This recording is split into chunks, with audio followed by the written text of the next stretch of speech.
Today, I have a special place to take you guys. Something very unique. It is the world's largest banjo museum. It's right here in Oklahoma City, and it is the American Banjo Museum. I'm really curious how this is gonna be set up, so let's go! Did you know Oklahoma City is home to the largest collection of banjos in the world? Along the iconic historic Route 66, the American Banjo Museum is a 21,000 square foot treasure, celebrating the history and evolution of America's adopted native musical instrument. With over 400 banjos on display, the museum tells the banjo story. Here, you can explore the jazz-age banjos, a recreated Shakey's Pizza Parlor, and banjos from famous movies. This isn't your typical museum. Come with me as we discover the vibrant soul of the banjo.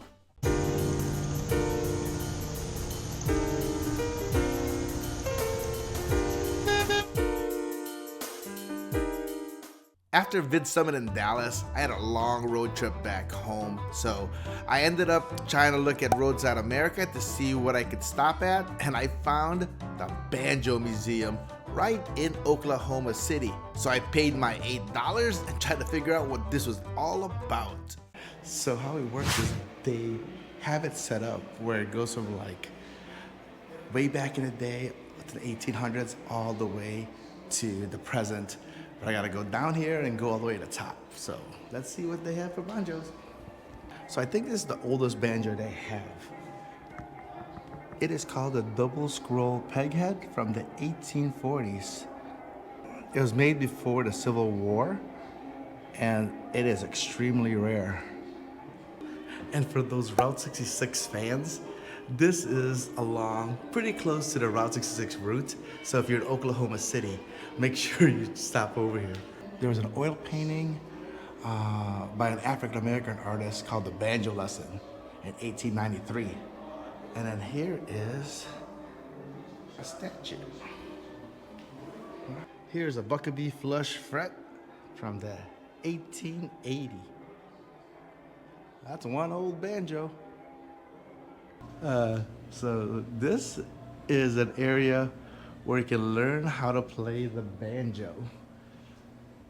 If you stay till the end of the video, you'll see me rocking the banjo. I can't believe how many banjos there are. I tried to count them, but I lost track. I thought this place was gonna be a little bit smaller. Here are some famous banjo players.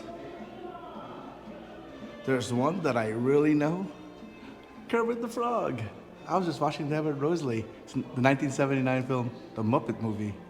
Why are there so many songs about rainbows? Learn a new song!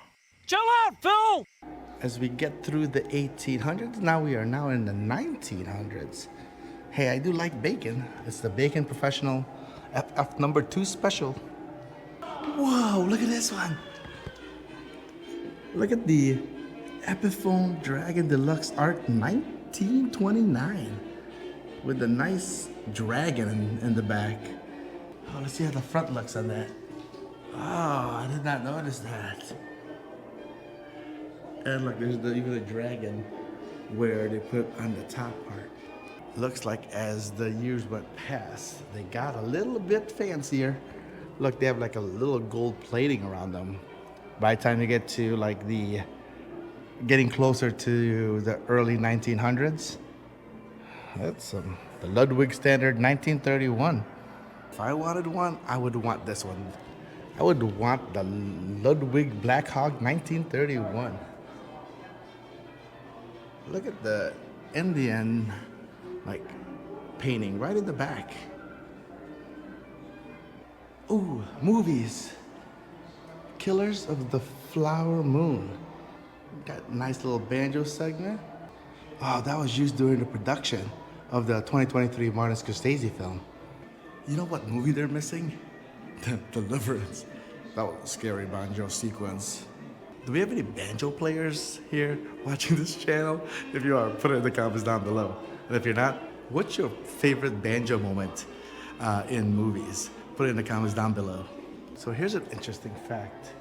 So like in the 1800s, if you look, there are 5 string And then when you get to like the 1900s, it kind of transforms into only 4-string.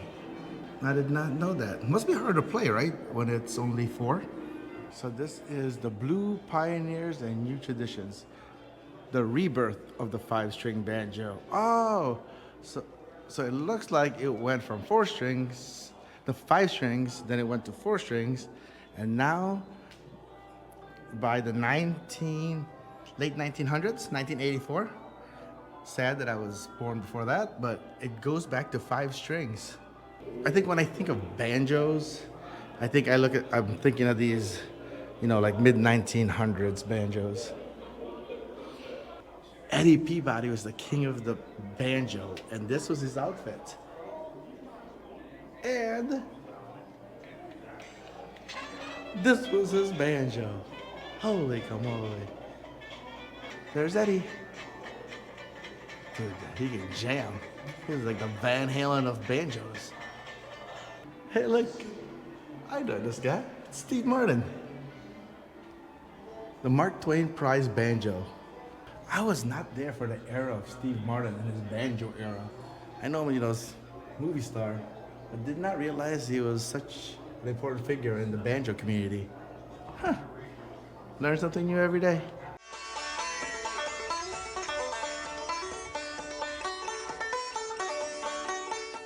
There are 2 floors here, so let's see where else I can see. So this museum opened in 2009 because they were in a different location, and that one opened in 1998, I believe, and they kind of ran out of space. So here they have all the space in the world. So when I got in, the lady's like, "Hey, do you play the banjo?" And I was like, "No, just here to see the world's largest banjo museum." So she was actually pretty surprised, it seemed like, but super friendly lady. It's the Hall of Fame. Did you know there's a Banjo Hall of Fame? Earl Scruggs is the one that's most notable. But here are some more inductees. And look, they distinguish between 5-string performance and 4-string performance. I feel that 4-string and 5-string this differentiation would be a good trivia question. Look at this place. I think they have like banjo performances here. The reason I go to these places is because it really opens my eyes and I learn new things and appreciate other cultures and also other communities. So for the banjo community, this has to be a huge win for them. They told me there's not really one like this anywhere else around. As promised, it was time to learn how to play the banjo. One of the coolest parts of the museum was how approachable they made it. Just pick up a banjo and follow the step-by-step instructions to get started. It felt like an invitation not just to admire the banjo's history, but to become part of it. This trip started as a weird and wacky detour, but it became so much more. I walked in thinking the banjo as a funny, twangy instrument, but I'm leaving with a deep appreciation of its rich history, its cultural roots, and the joy it brings so many people. This museum reminded me that there's beauty in even the most unexpected places, if you take the time to look for it. Now let's see if I got what it takes to strum out a tune. Here goes nothing.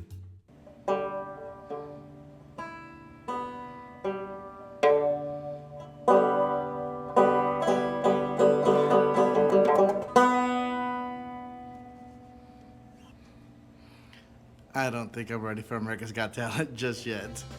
Click right here for another fun Route 66 stop, the Blue Whale of Catoosa.